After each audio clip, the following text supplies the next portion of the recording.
Hello అండి. అందరికీ నమస్కారం. ఈరోజు నేనైతే ఒక విషయం గురించి చెప్పాలనుకుంటున్నానండి. మన సమాజంలో ఇప్పటికి చాలా చేంజెస్ వచ్చాయండి. అది ఎన్విరాన్మెంట్, సొసైటీ, ఫుడ్ ప్రతి ఒక్క దాంట్లో చాలా చేంజెస్ వచ్చాయండి.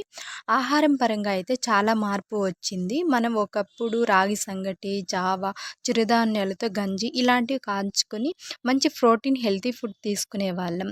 ఫ్రూట్స్ అన్నీ మనకి ఫ్రీగా దొరికేవండి. కానీ ఇప్పుడేమంటే ప్రతి ఒక్కదానికి డిమాండ్ అనేది పెరిగిపోయింది. ఎందుకంటే మెయిన్ ఫార్మింగ్ మానేయడం వల్ల ఎక్కువ వ్యవసాయం అనే దాన్ని నెగ్లెక్ట్ చేశారండి మన వాళ్ళు. ఇంకోటేమంటే ఇలా కల్తీ ఫుడ్ ఎక్కువగా పెరిగిపోయిందండి. ఎక్కడ చూసినా ప్రతి ఒక్క దాంట్లోనూ కల్తీ ఫుడ్డే. ఇలా చేయడం వల్ల మనకి ఆహ్, డిసీజెస్ అనేవి ఎక్కువైపోయాయండి. నార్మల్‌గా 30 ఇయర్స్ అబ్బాయికి గాని, అమ్మాయికి గాని సిటీస్‌లో ఉండే వాళ్ళకే ఇప్పటికే ఫ్యాట్ అంటే బెల్లీ ఫ్యాట్ అనేది పెరిగిపోవడం, హార్ట్ అటాక్స్ ఇట్లా ప్రతి షుగరు, బీపీ ప్రతి ఒక్కటి ఐసైట్ ఇలాంటి ప్రతి ఒక్కటి వస్తున్నాయండి. కేవలం ఇలా కల్తీ ఫుడ్ అండ్ ఎన్విరాన్మెంట్ గూడా పర్యావరణం కూడా చాలా ఆహ్, పొల్యూషన్ అయిపోయిందండి.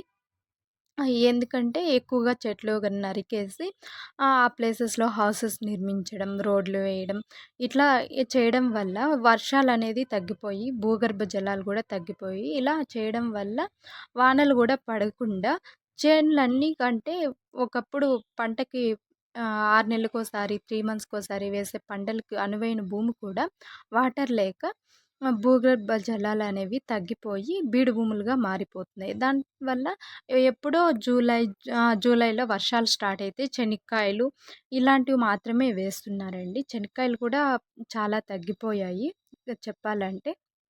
అండ్ ఇలా పంట వ్యవసాయం తగ్గుముఖం పట్టడం వల్ల పట్టణాలకి ఆహ్, పని కోసం వెళ్ళిపోతున్నారందరూ ఆల్మోస్ట్. ఏం మనీ అనేది రావడం లేదు అనేసి. ఇంకో ముఖ్యమైన విషయం ఏమంటే 19థ్ జనరేషన్‌లో ప్రతి ఒక్కరు అంటే మా పిల్లలు చదువుకున్నారు. ప్రతి ఒక్కరూ సాఫ్ట్‌వేర్ జాబ్ చేయాలి, ఎంఎన్‌సీ కంపెనీలో జాబ్ చేయాలి, లేకపోతే గవర్నమెంట్ జాబే చేయాలి. ఇట్లనే ఆలోచిస్తున్నారండి. వ్యవసాయం చేసేవారి సంఖ్య దీనివల్ల చాలా తగ్గిపోయింది.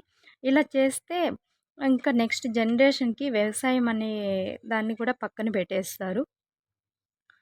సో, అందరికీ తెలుసనే అనుకుంటున్నాను. బట్ నేను ఈ వీడియోలో చెప్పడం ఏమంటే, ఇంకా వచ్చే చిన్న పిల్లలకైనా తెలుసుకోవాలనేసి చూసిన కొంతమందికైనా అవగాహన అనేది ఉండాలని చెప్తున్నాను అంతే అండి. Thank you so much.